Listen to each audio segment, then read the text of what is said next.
বাংলাদেশের সঙ্গে মিয়ানমারের ২৭১ কিলোমিটারের দীর্ঘ এই সীমান্তের পুরোটাই এখন দেশটির সশস্ত্র গোষ্ঠী আরাকান আর্মির নিয়ন্ত্রণে। বুথিডং ও শিনের পর জান্তা বাহিনীর সবশেষ দখল হারায় মংডুর। আরাকান আর্মির নিয়ন্ত্রণে যাওয়ার পর ২৭১ কিলোমিটারের দীর্ঘ মিয়ানমার বাংলাদেশ সীমান্ত এখন নতুন বাস্তবতায়। বিশ্লেষকদের মতে সীমান্ত ব্যবস্থাপনায় বাংলাদেশের সামনে রোহিঙ্গা সংকট, আরাকান আর্মিকে সামলানো সহ বেশ কয়েকটি চ্যালেঞ্জ রয়েছে। পরিবর্তিত পরিস্থিতিতে নতুন এক মেরুকরণের মুখে দুদেশের সীমান্ত ব্যবস্থাপনা, কেননা অন্যান্য বিষয়ের পাশাপাশি দুদেশের সীমান্ত বাণিজ্য দীর্ঘমেয়াদী স্থবিরতার মুখে পড়বে। এছাড়া নাফ নদীতে মাছ ধরাও পড়বে হুমকির মুখে। সীমান্তে নতুন পরিস্থিতিতে আরও বাংলাদেশের জন্য বেশ কিছু চ্যালেঞ্জ দেখছেন নিরাপত্তা বিশ্লেষক মেজর এমদাদুল ইসলাম। তিনি সংবাদ মাধ্যমকে জানিয়েছেন, বর্ডার সামাল দেওয়া, আরাকান আর্মিকে সামলানো, মিয়ানমারের সঙ্গে যে বোঝাপড়া, রোহিঙ্গাদের প্রভাব, এই বিষয়গুলো আরেকটু জটিল হয়েছে। একমাত্র ওয়ালটন এসি দিচ্ছে 1 বছরের রিপ্লেসমেন্ট গ্যারান্টি। ওপারে অবস্থানরত রোহিঙ্গারা এখন আরাকান আর্মির তোপের মুখে, কেননা রোহিঙ্গাদের একাধিক সশস্ত্র সংগঠন এবার আরাকান আর্মির বিরুদ্ধে লড়েছে জান্তার পক্ষে, যা রোহিঙ্গা সংকটকে দীর্ঘ ও গভীর করবে বলে মত বিশ্লেষকদের।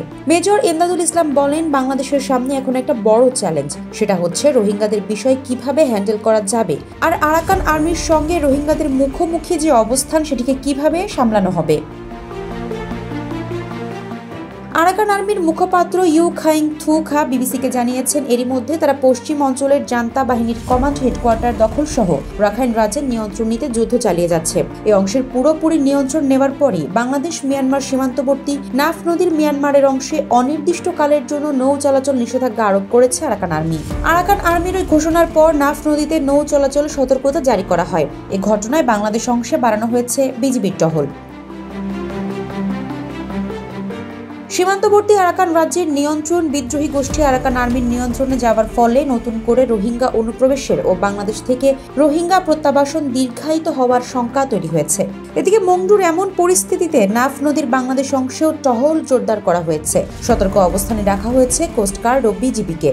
টেকনাফ উপজেলা নির্বাহী কর্মকর্তা এহসান উদ্দিন বিবিসি বাংলাকে জানিয়েছেন, সীমান্তে অযাচিত যাতায়াত বন্ধে সব ধরনের ব্যবস্থা নিয়েছেন তারা। সেজন্য সচেতন করতে মাইকিং করা হচ্ছে। নৌ চলাচলে নতুন সিদ্ধান্ত নেওয়া হয়েছে স্থানীয় প্রশাসনের পক্ষ থেকে। এক্ষেত্রে ছোট ছোট নৌকাগুলোকে নাফ নদীতে বাংলাদেশ অংশে সতর্কতার সঙ্গে চলাচলের অনুমতি দেওয়া হলেও নাফ নদীতে বড় ট্রলার, বড় জাহাজ চলাচলে নিষেধাজ্ঞা জারি করা হয়েছে বলেও জানা গেছে।